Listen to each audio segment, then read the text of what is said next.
I'd like to probe the faith life of some heroes of mine. I hope you might share in my venture, in that in searching another person's spiritual journey, we ourselves might be helped to a richer one also. And by the way, just a few of these studies may sound familiar because some earlier ones I've been asked to repeat, which gives me a chance to reconsider. And my probing is humble because we can never really know another's faith. Yours is your private matter between you and God. Still, people do make statements about their faith or their struggles with it, which we're entitled to take seriously, aware, though, that they're only words, not necessarily facts. The first hero whose faith I'd like us to consider is Sir Winston Churchill. He made quite a few statements about God. Of course, he was a politician, and I imply no disrespect by that. I admire this politician profoundly. I mean, I'm not sure to what extent his almost obligatory public comments on religion necessarily convey his private beliefs. For much of his political life, he was a Tory, when the Anglican Church was said to be the Tory party at prayer. So it would never have done for a leading Tory politician to be anything publicly but a believer. I'll keep that in mind. I've thought a lot about him. He saved my life. As a British sailor in World War II, I'd have died in battle or a Nazi labor camp had it not been for him. Of course, that doesn't qualify me to presage his faith. Let's begin with his childhood. He was not raised in a spiritual home or school. His mother and father very publicly ignored the faith of their fathers. They also ignored their little son, who, as a toddler, knew only one source of love and religion: his nurse, Mrs. Everett. It was she who taught him to pray and know about God. But sadly, she despised Catholics and their many rituals and taught him this too, such that though once on being confirmed he took communion, he never took it again. And the self-proclaimed Christian boarding school he was sent to as a boy was run by a sadistic headmaster who would often cane the bare bottoms of his small lads till sometimes they bled.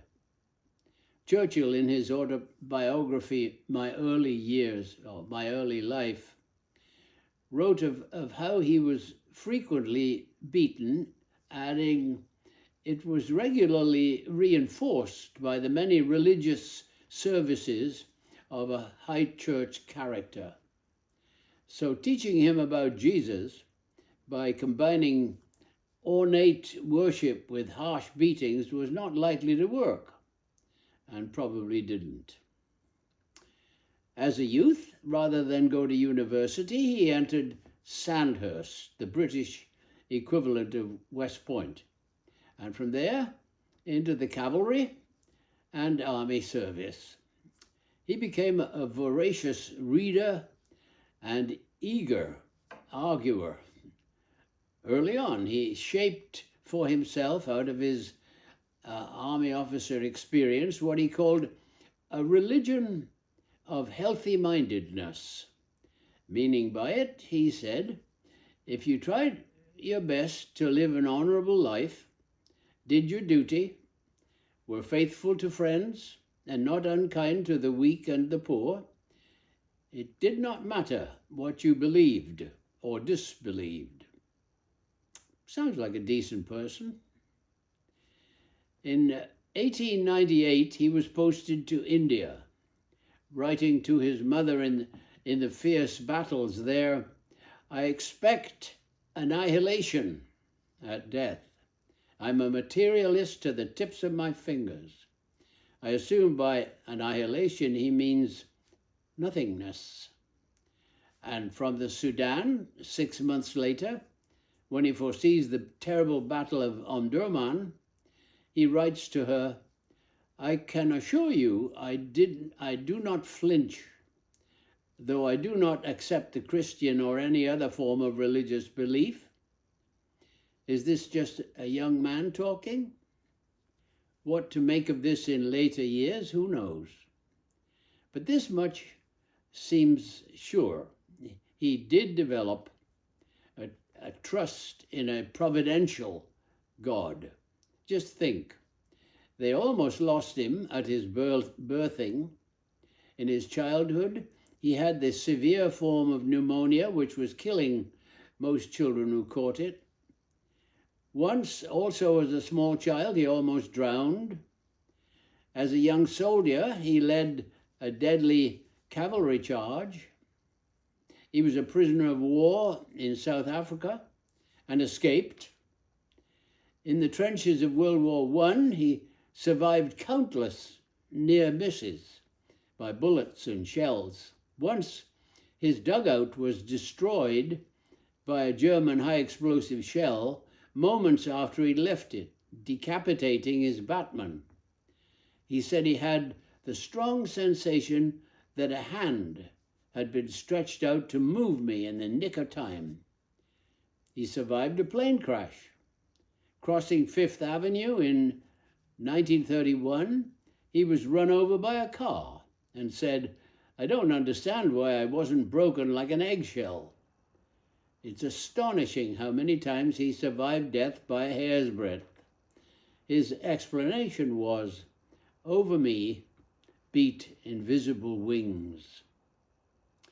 He once wrote, surely this is important, "If you're the recipient of a message which cheers your heart, fortifies your soul, promises you after death reunion with those you've loved, why would you worry about the shape or color of the envelope the message came in? Whether it was duly stamped, whether the date on the envelope was right or wrong?" No one religion then claimed him. Certainly he was a highly moral man. No skeletons have ever been discovered in his closet.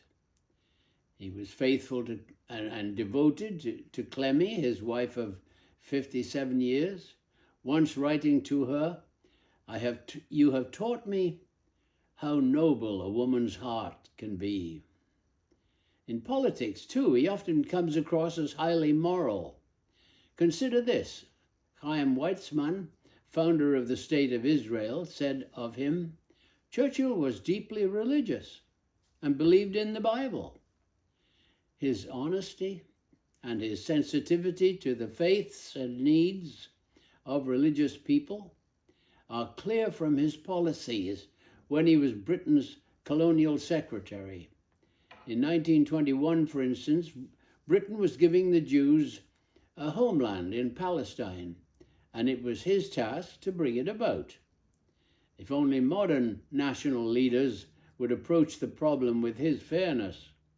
Here is his assurance to the people of Palestine. "It is right that the scattered Jews should have a national home in which they might be reunited, and where else but in Palestine, with which the Jews for 3,000 years have been intimately associated. But the Arabs dwelling in Palestine shall not be supplanted nor suffer, but share in the benefits and the progress of Zionism. The establishment of a national home does not mean that a Jewish government will dominate the Arabs. Great Britain cherishes the friendship of the Arabs. We cannot tolerate the expropriation of one set of people by another."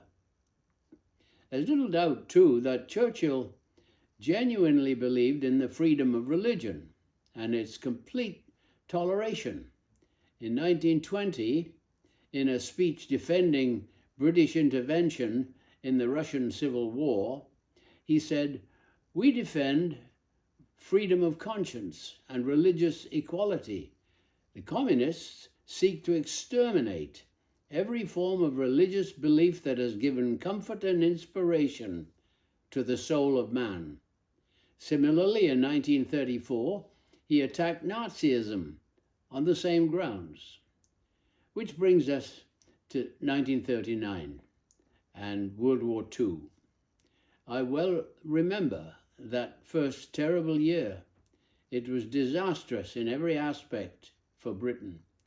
German forces had rolled over most of Europe, and many Brits thought we'd be next. For Britain and her scattered empire stood alone in fighting on. We dreaded to hear the next news. In the Webb family in 1940, my mother was making torpedoes and keeping house. Dad by day was a carpenter. By night and in air raids, cycled off to be a fireman. I was a high school student and an Army cadet, eventually as regimental sergeant major. At night in air raids, I'd cycle off with Dad as a fire station messenger. I vividly remember when Churchill became Prime Minister, because he immediately lifted us Brits, stiffened our resistance almost overnight. I'll never forget the evening he became our leader and made that famous speech. We were in the kitchen listening to him on the radio. No speech ever had the effect on us this one did.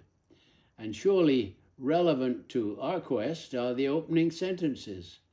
You ask, what is our policy? It is to wage war by sea, land, and in the air, with all our might and with all the strength that God can give us. That appeal to God for strength, was it oratorical verbiage people might expect of a politician? Or was it a kind of foxhole faith you suddenly find when bombs are falling? Or was it sincere? But still, he could not be called a Christian, nor would he claim it himself. As his friend Sir Desmond Morton said, though Churchill did not believe that Christ was God, he recognized him as the finest character who ever lived.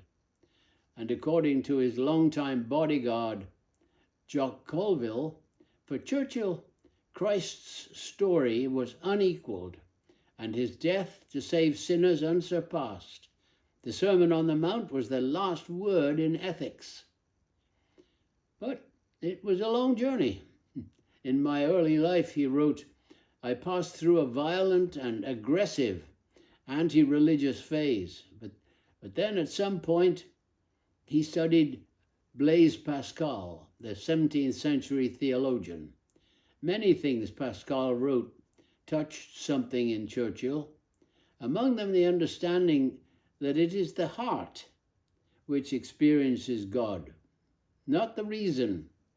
The heart has its reasons that reason knows nothing of. Here's how I think that's reflected in Churchill's approach to life. He wrote that after that early anti-religious phase, my poise was restored by frequent contact with danger. I found that whatever I might think and argue, I did not hesitate to ask for special protection when about to come under fire from the enemy, nor to feel sincerely grateful when I got home safe to tea. I even asked for lesser things than to be killed too soon. And throughout my life, I got what I wanted. This practice seemed perfectly natural and just as strong and real as the reasoning process which contradicted it so sharply. Moreover, the practice was comforting, but the reasoning led nowhere. It seemed to me very foolish to discard the reasons of the heart for those of the head. I didn't worry about the inconstancy of thinking one way and believing the other. It seemed good to let the mind explore as far as it could the paths of thought and logic, but also good to pray for help and succor and be thankful when they came. I could not feel that the Supreme Creator who gave us our minds as well as our souls could be offended if they did not always run smoothly together in double harness. After all, he must have foreseen this from the beginning. And of course he would understand it.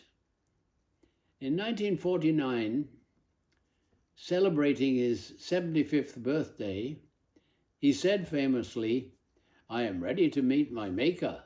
Whether my Maker is prepared for the great ordeal of meeting me is another matter." But the meeting was postponed 16 more years. Churchill survived until his 91st year. On many occasions, he told his private secretary, Sir Anthony Browne, he believed man is an immortal spirit. And when finally he did die in 1965, he had long ago chosen his favorite hymns for his funeral service. Would a faithless man have favorite hymns? Or those innumerable escapes from untimely death, would a faithless man explain them with "over me beat invisible wings"? My wife Renee and I once had the pleasure of spending half a day with Churchill's daughter, Mary Soames, who shared that though her father indeed had a strong belief in a providential God, he was not religious in a conventional sense, and certainly no churchgoer. Yet in his final letter to his beloved Clemmy before he died, he wrote, "If there is anywhere else, I shall be on the lookout for you." And that's how he leaves me, with no sense of certainty.